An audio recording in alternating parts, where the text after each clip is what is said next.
Hello students, नमस्कार। आज हम बात करने जा रहे हैं रेनेन मार्टिन के चैप्टर 3 के बारे में।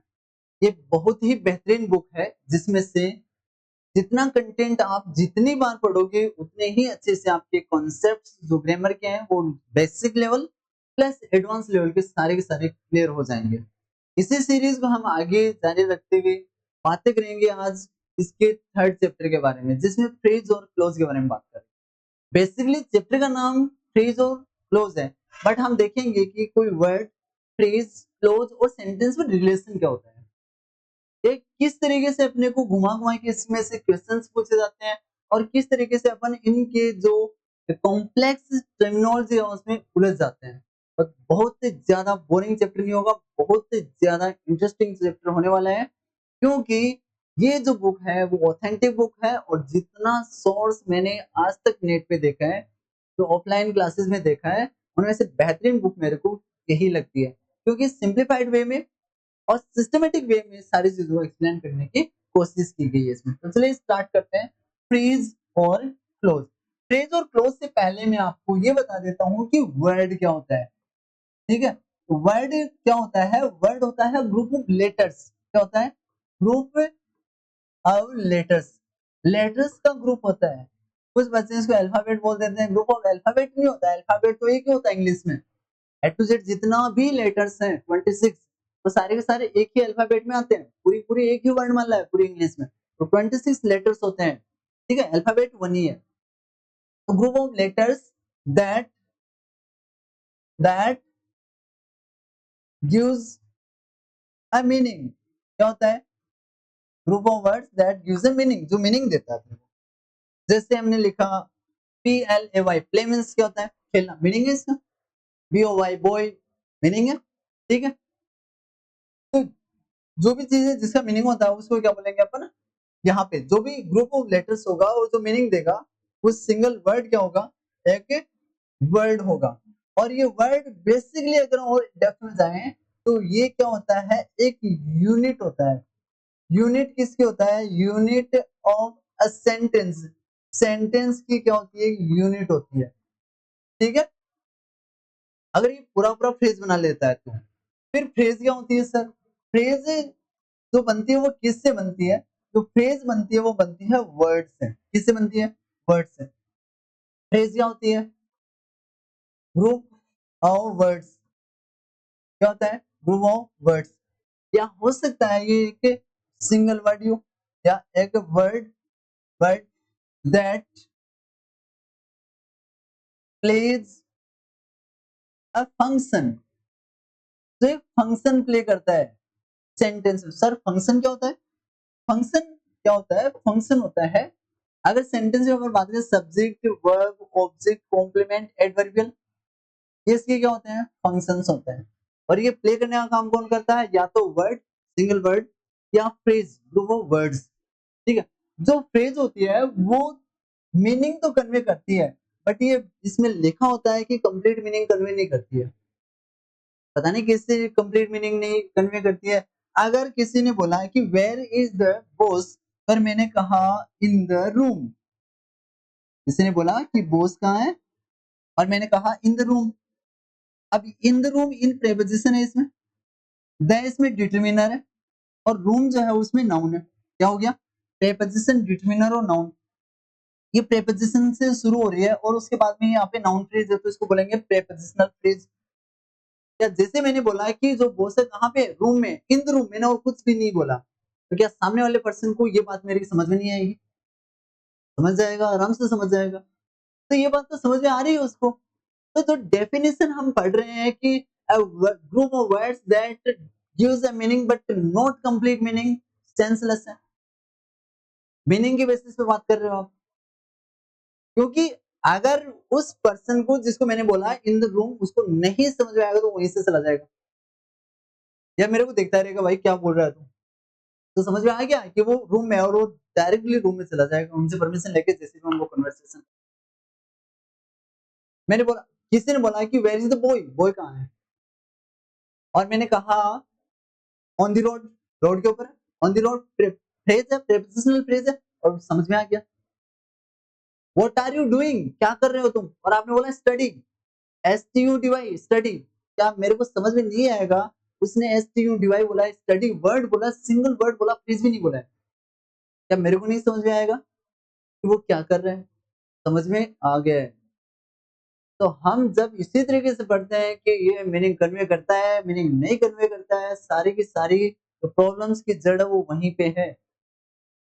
ऐसा नहीं है जी, ये मीनिंग के बेसिस पे अपन को पागल बनाने की कोशिश कर, बट अपने को नहीं बनना है, तो इंटेलिजेंट हो। हम क्या करेंगे, हम इसके रूट तक जाने की कोशिश करेंगे। वर्ड क्या होता है?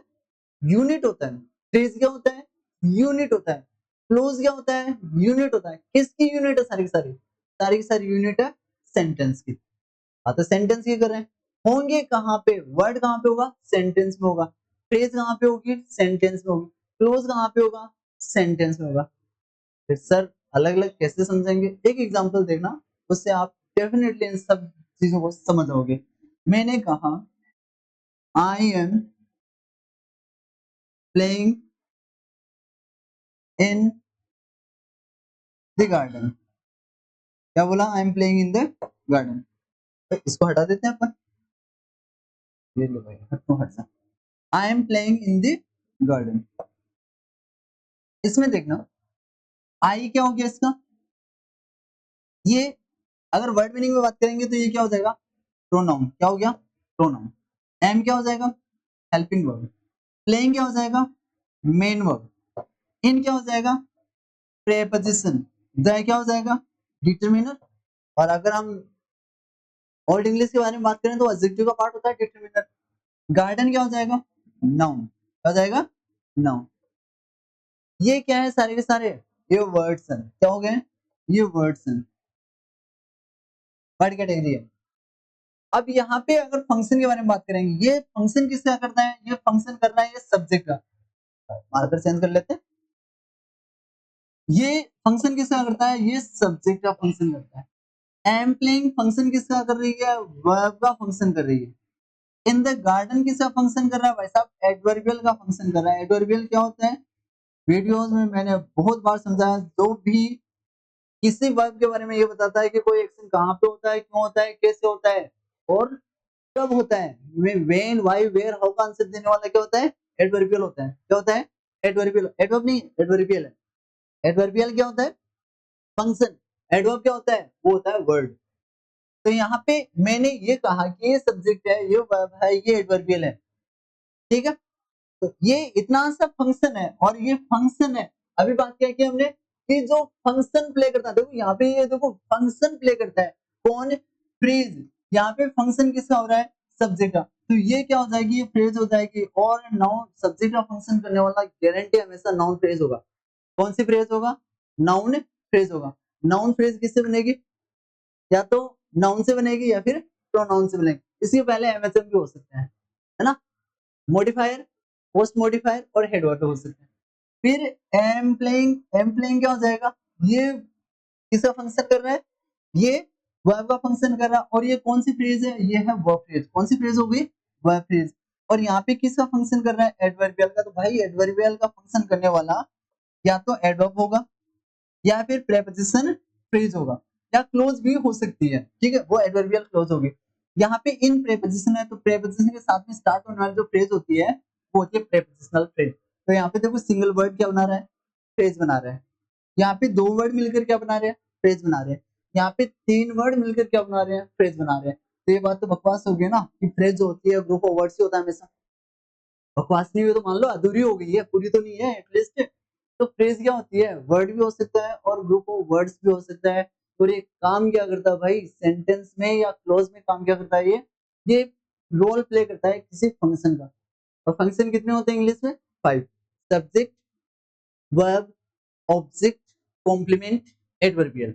पूरी पूरी आपको क्लास देखनी पड़ेगी, ऐसे नहीं समझ में भाई ये सब्जेक्ट कैसे पता चला, वर्ब कैसे हुई, ये कॉम्प्लीमेंट क्या होता है भाई, एडवर्बियल क्या होता है, ऑब्जेक्ट क्या, पूरी पूरी क्लास देखनी पड़ेगी। ऐसा नहीं है कि सब्जेक्ट के बाद वर्ब आता है, वर्ब के बाद जो भी होता है ऑब्जेक्ट आता है और अदर वर्ड्स लिख दो।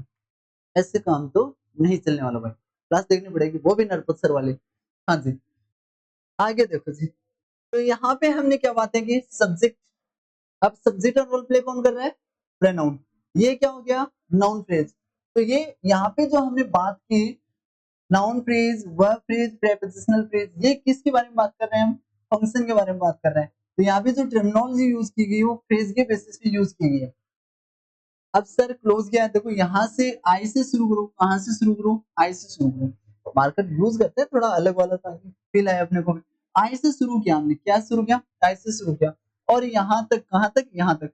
फुल स्टॉप को टच मत कर लेना भाई, यहाँ पे बाउंड्री अपनी एलओसी से भी खतरनाक। यहाँ पे यहाँ से लेकर यहाँ तक जो बाउंड्री बन गई है उसको बोलेंगे हम क्लोज। क्या बोलेंगे इसको? क्लोज। आप खुद से ज्ञानी ये बोलेंगे कि क्लोज है, तो क्लोज है टाइप कौन सा है ज्ञानी भाई? क्लोज का टाइप इसमें नहीं हो सकता क्योंकि सिंपल सेंटेंस है। क्लोज के टाइप्स किस में होंगे? या तो कंपाउंड सेंटेंस में या कॉम्प्लेक्स सेंटेंस। यहाँ पे मेन क्लोज कौन सी है? अगर एक ही क्लोज है एक सेंटेंस में तो मेन क्लोज है, हमेशा मेन क्लोज है। अब यहाँ तक क्लोज होगी। अब इस पंक्चुएशन मार्क को जैसे हमने ऐड किया, किसको ऐड कर लिया भाई? हमने जैसे इस पंक्चुएशन मार्क को ऐड कर लिया है, यहाँ पे पंक्चुएशन मार्क को ऐड करते ही ये क्या बन जाएगा? ये सेंटेंस बन जाएगा। क्या बन जाएगा? सेंटेंस बन जाएगा भाई। छोटी सी चीज है, एक ही सेंटेंस है। मैं बोल रहा हूँ अगर एक सेंटेंस को आपने एनालाइज कर लिया तो नेक्स्ट वाला सेंटेंस और इजी हो जाएगा, फिर नेक्स्ट वाला तो और भी इजी हो जाएगा, फिर मजा आएगा पढ़ने में। मजा तभी आता है पढ़ने में जब अपने को बेसिक वाली चीजें पता हो और हम एडवांस की ओर मूव कर रहे हैं। ठीक है, और ऐसा ही हो रहा है मेरी क्लास में। ठीक है, बहुत ज्यादा तारीफ नहीं कर रहा हूँ भाई, ऐसा हो रहा है, थोड़ा थोड़ा देख लो ना। तो आई सब्जेक्ट, एम प्लेइंग क्या हो जाएगा? वर्ब है। इन द गार्डन क्या हो जाएगा? एडवर्बियल है। ये तो क्या है? इसके फंक्शन है। आई क्या हो जाएगा? फ्रेज है यहाँ पे। एम प्लेइंग क्या है? फ्रेज है। इन द गार्डन क्या है? फ्रेज है। क्लोज क्या होती है? क्लोज होती है सेंटेंस का एक पार्ट जो मीनिंग कन्वे करता है। वापस मीनिंग वाली बातें नहीं करेंगे, अपन बातें करेंगे क्लोज वो होता है। क्लोज वो होता है, क्या होता है? क्लोज वो होता है जिसमें एक सब्जेक्ट होता है प्लस एक फाइनाइट वर्ब होती है और उसके बाद में भी कुछ हो सकता है। फाइनाइट वर्ब कौन सी होती है? जो टेंस के बारे में बताती है, जो सब्जेक्ट वर्ब एग्रीमेंट को शो करती है। शायद मुझे लगता है हेवी हेवी वर्ड्स हो गए हैं, चीजें बहुत ज्यादा हायर लेवल की हो गई होंगी, थोड़ा थोड़ा लग रहा होगा शायद उन स्टूडेंट्स को जो अभी स्टार्ट कर रहे हैं इंग्लिश सीखना। जिन स्टूडेंट्स ने इंग्लिश को पढ़ा है पहले, उनके लिए चीजें बहुत ज्यादा भारी भरकम नहीं है, इजी चीजें अंडरस्टैंडेबल है, कोई प्रॉब्लम नहीं होने वाली है। तो अपन, अरे बात तो की नहीं हमने। ये भाई साहब ने क्या होता है? Examine the words. देखो देखो देखो, in a corner it makes sense but not complete sense. यानी कि बात पढ़ रहे हैं किसने? अभी हमने देखा था in the corner, where is the boss in the corner, पूरा पूरा मीनिंग सेंस में समझ में आ रहा, पूरा मीनिंग समझ में आ रहा है। बट किसके अकॉर्डिंग समझ में आ रहा है? कंटेक्स्ट के अकॉर्डिंग समझ में आ रहा है। और यहाँ पे बात किसके बारे में कर रहे हैं? वो रिटर्न के बारे में बात कर रहे हैं। ठीक है, अगर कन्वर्सेशन में ये सारी चीजें चलती जाएंगे, मीनिंगफुल है वो चीजें, मीनिंगलेस नहीं है, कंप्लीट मीनिंग है, अधूरा भी नहीं है। बट डेफिनेशन अगर एग्जाम में पूछेंगे तो अपने आंसर ऐसे ही रटा रटा आंसर देना पड़ेगा जी, कोई ऑप्शन इसका नहीं है। बट ये आंसर अगर आपने लिखा ना और इसको समझा ना तो आप इनके रिलेशन को समझ पाओगे, इससे इसके रिलेशन को नहीं समझ पाओगे। इसलिए मैंने इस डेफिनेशन को अवॉइड करने की कोशिश की, आप समझ रहे होंगे शायद। Such a group of words which make sense but not complete sense is called a phrase. ध्यान की बात है, पढ़नी है पढ़ लो, छोड़ो वरना। In the following sentences, the group of words in italicized are phrases. The sun rises in the east. अब इस ज्ञान को आप समझा सकते हो, क्या समझा सकते हो भाई? तूने जो इटैलिसाइज किया ना वही फ्रेज नहीं है, मेरे को पता है, आज पता चल गया, नरपत सर ने बता दिया है कि फ्रेज होती क्या है। देखो रे भाई क्या होती है असल। पहले देखो इसमें सब्जेक्ट क्या है? सब्जेक्ट आ गया इसमें द सन। राइजेस क्या आ गया इसमें? वर्ब। इन द ईस्ट क्या आ गया इसमें? एडवर्बियल। इसमें से द क्या हो गया है? डिटरमिनर। सन के बारे में बता रहे हैं ना, एक्स्ट्रा इन्फॉर्मेशन। सन क्या हो गया इसमें? नाउन। राइजेस क्या हो गया इसमें? वर्ब। वर्ब भी कौन सी वाली है? Main verb. इन क्या हो गया इसमें? प्रेपोजिशन। कौन? प्रेपोजिशन। द वापस क्या हो गया इसमें? डिटरमिनर। ईस्ट क्या हो गया इसमें? नाउन। पता चल रहा है? ये क्या होंगी चीजें? ये जो चीजें हमने पढ़ी है वो किसके बेसिस पे है? ये है वर्ड्स के बेसिस पे। तो ये तो हो गए अपने वर्ड्स। और यहाँ पे सब्जेक्ट वर्ब एडवर्बियल, ये क्या बता दिया हमने? इसके फंक्शंस क्या बता दिए हमने? फंक्शंस। फंक्शंस कितने होते हैं इंग्लिश में? फंक्शंस कितने होते हैं? 5। कौन कौन से? कौन कौन से क्या सर? सब्जेक्ट होता है, वर्ब होता है, ऑब्जेक्ट होता है, कॉम्प्लीमेंट होता है और एडवर्बियल होता है। लास्ट कितने होते हैं? 5 ही होते हैं। अब यहाँ पे देखो द सन, ये एक फंक्शन है, तो जो फंक्शन है वो क्या है? फ्रेज है। अब फ्रेज जो सब्जेक्ट है वो क्या हो जाएगा? हमेशा नाउन फ्रेज होगा। सब्जेक्ट हमेशा नाउन फ्रेज। राइजेज एक वर्ब फंक्शन है, तो ये फंक्शन है तो ये क्या हो जाएगी? फ्रेज हो जाएगी। और कौन सी फ्रेज होगी सर? फ्रेज होगी ये वर्ब फ्रेज। क्यों होगी वर्ब फ्रेज? क्योंकि वर्ब है ना। और इन द ईस्ट ये क्या हो जाएगा? ये हो जाएगा प्रेपोजिशनल फ्रेज। किससे स्टार्ट हो रहा है? इन प्रेपोजिशन से। यहाँ पे एडवर्ब फ्रेज भी बोल सकते हो इसकी फंक्शन के बेसिस पे, वो भी करेक्ट है। तो फ्रेज यहाँ पे एक ही थोड़ा है, इस सेंटेंस में तीन तीन फ्रेजेस हैं।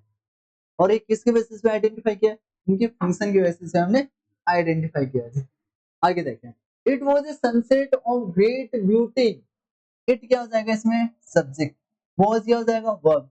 अ सनसेट ऑफ ग्रेट ब्यूटी ये क्या हो जाएगा? कॉम्प्लीमेंट। क्या है? इट वॉज ये था, क्या था? Sunset of great beauty. तो यहाँ पे देखो भाई, इट सब्जेक्ट बन गया तो फ्रेज कौन सी बनाएगा? Noun phrase. वॉज कौन सी फ्रेज बनाएगा? Verb phrase.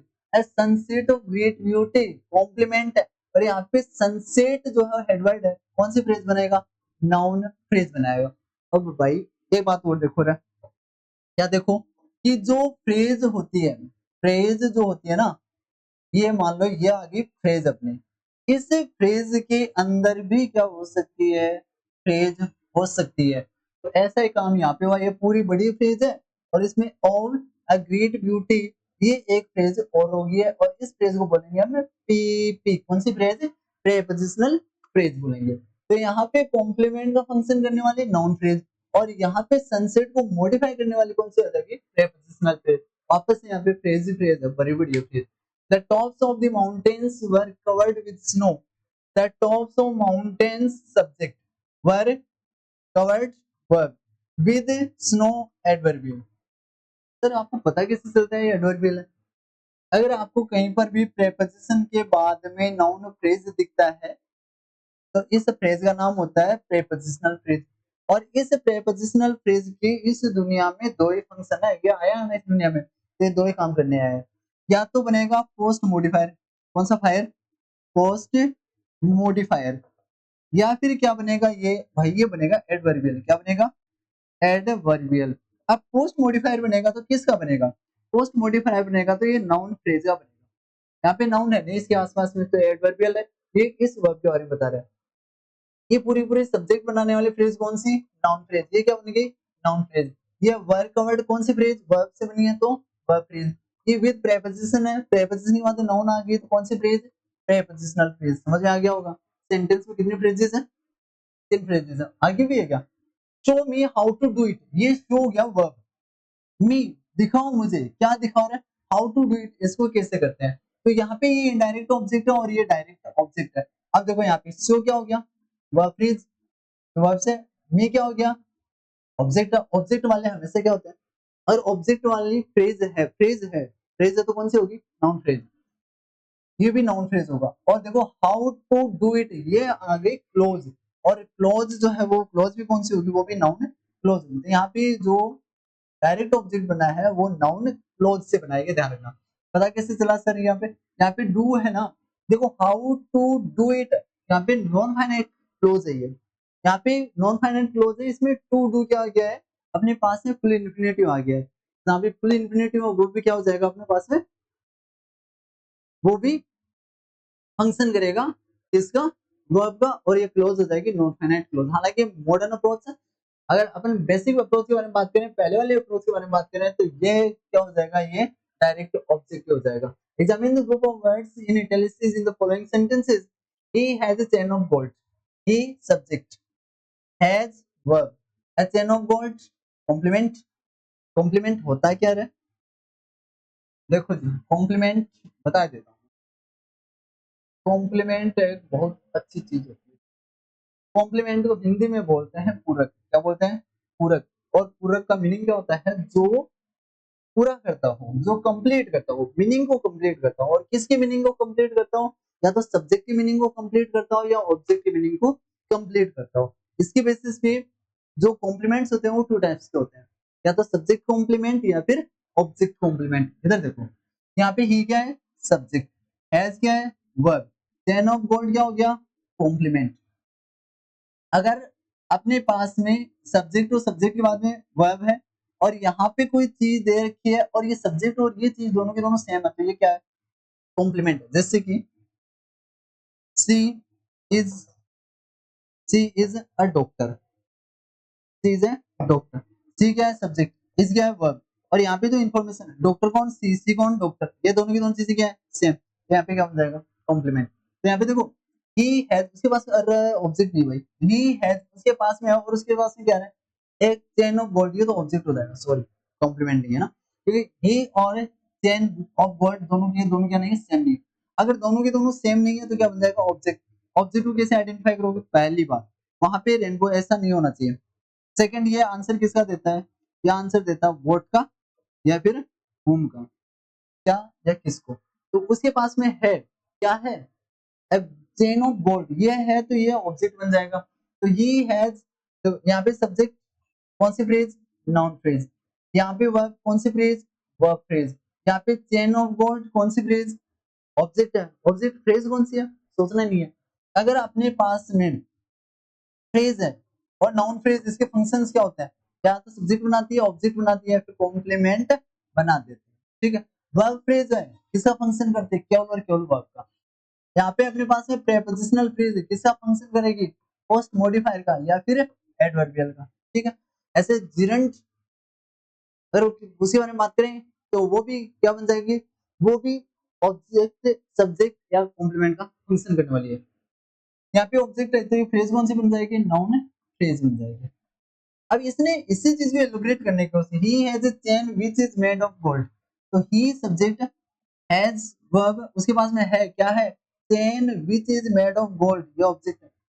इसमें a chain which is made of gold, ये क्या हो जाएगा, नाउन फ्रेज हो जाएगा। बट ध्यान दो जी, क्या ध्यान दो, अभी हमने कहा, क्या कहा हमने, वर्ड से क्या बनता है, वर्ड से बड़ा फ्रेज, फ्रेज से बड़ा क्लोज, क्लोज से बड़ा सेंटेंस, ऐसा कहा गया है, कहा गया, मान लेते हैं। बट इस सेंटेंस को देखना, यहाँ पे a chain which is made of gold, यहाँ पे चेन, ये तो हो जाएगा इसका हेडवर्ड है, ये हो जाएगा इसका प्री मोडिफायर, क्या है इसका मोडिफायर, चेन है, एक है। अब यहाँ पे देखना, which is made of gold, ये है क्लोज, क्या है, क्लोज, और क्लोज भी कौन सी, एडजेक्टिव क्लोज, पता कैसे चला सर, क्योंकि ये क्लोज मॉडिफाई किसको कर रही है, चेन को, चेन क्या है, नाउन। अगर नाउन को मॉडिफाई करने वाली कोई क्लोज है तो एडजेक्टिव क्लोज है, और आपको कैसे पता चला ये क्लोज है, यहाँ पे विच सब्जेक्ट है, इस क्लोज का इज यहाँ पे फाइनाइट वर्ब है, और क्लोज होती क्या है, क्लोज तो भाई क्लोज ही होती है, क्लोज क्या होती है, सब्जेक्ट प्लस वर्ब, वर्ब भी कौन सी वाली, फाइनाइट वर्ब, और उसके बाद में उसका एक्सटेंशन हो सकता है, उसको क्या बोलते हैं अपन, क्लोज बोलते हैं, सिंपल देसी लैंग्वेज में। तो यहाँ पे एक क्लोज है ये वाली, तो we recognise the first group of words as a phrase, phrase यहाँ पे तो थ्री है, आप सबको पता चल रहा है, बट भाई साहब का जो इंटेंशन है वो केवल और केवल यहाँ पे चेन ऑफ वर्ड वाले पे। We the second group of words, second group of words तो पूरा पूरा सेंटेंस है, unlike the phrase of gold contains a, क्या कंटेन करता है भाई, a subject which and a predicate, है ना, is made of gold, ये वाला है ना, तो यहाँ पे which सब्जेक्ट हो गया और is made of gold, ये क्या हो जाएगा, इसका प्रेडिकेट हो जाएगा। फाइनाइट वर्ब के बाद में जो भी पार्ट होता है उसको प्रेडिकेट ही बोलते हैं, हमने सेकंड वाले चैप्टर में देखा था इसको। तो यहाँ पे एक पूरा पूरा क्या है, क्लोज है, क्लोज कौन सा, एडजेक्टिव क्लोज है, और एडजेक्टिव क्लोज फंक्शन किसका कर रहा है यहाँ पे, पोस्ट मॉडिफायर का, और पोस्ट मॉडिफिकेशन किसका कर रहा है, ये चेन का कर रहा है, तो यहाँ पे चेन जो है ना वो एडवर्ड है, इसको आई थिंक समझ में आ रही होगी।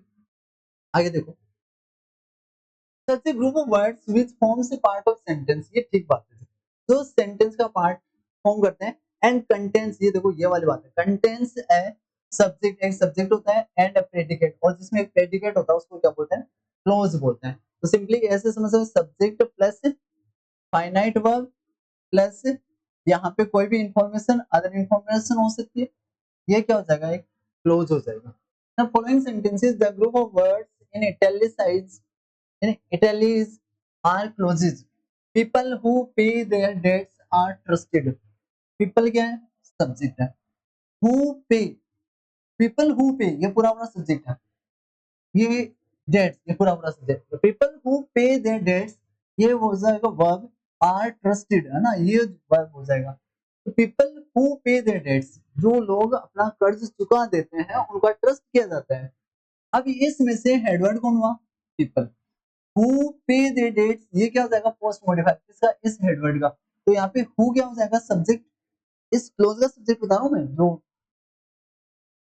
हु पे ये फाइनाइट वर्ब हो जाएगा और ये इसमें से ऑब्जेक्ट हो जाएगा इसका, ये जो क्लोज है। और ये वाली जो क्लोज है वो क्लोज कौन सी होगी, वो एडजेक्टिव क्लोज होगी। एडजेक्टिव क्लोज क्यों होगी, ये एडजेक्टिव क्लोज इसलिए होगी क्योंकि ये पीपल जो हेडवर्ड है उसको मॉडिफाई कर रही है, उनके बारे में एक्स्ट्रा इंफॉर्मेशन दे रही है। We can not start while it is raining, we subject, can not start verb, हम स्टार्ट नहीं कर सकते व्हाइल इट इज रेनिंग, जब ये बारिश हो रही है, ये एडवर्बियल हो जाएगा। कब स्टार्ट नहीं कर सकते, जब बारिश हो रही है। तो व्हाइल वाला ये जो क्लोज है वो एडवर्ब क्लोज है। कौन सा क्लोज है, एडवर्ब क्लोज है, क्योंकि ये एडवर्बियल का। आई थिंक दैट, मैं सोचता हूँ, सब्जेक्ट है, ये सोचता है, क्या सोचता है भाई, सोच ले। That you have made a mistake, कि आपने कोई मिस्टेक कर दी है। पूरा पूरा ये क्या है, क्लोज है। और ये क्लोज फंक्शन किसका कर रहा है, ऑब्जेक्ट का। तो क्लोज कौन सी होगी, ये नाउन क्लोज होगी। कौन सी क्लोज होगी, नाउन क्लोज होगी। तो इस तरीके से अपना चैप्टर हो गया जी कंप्लीट। थैंक यू, बने रहिए नेक्स्ट वीडियो में भी।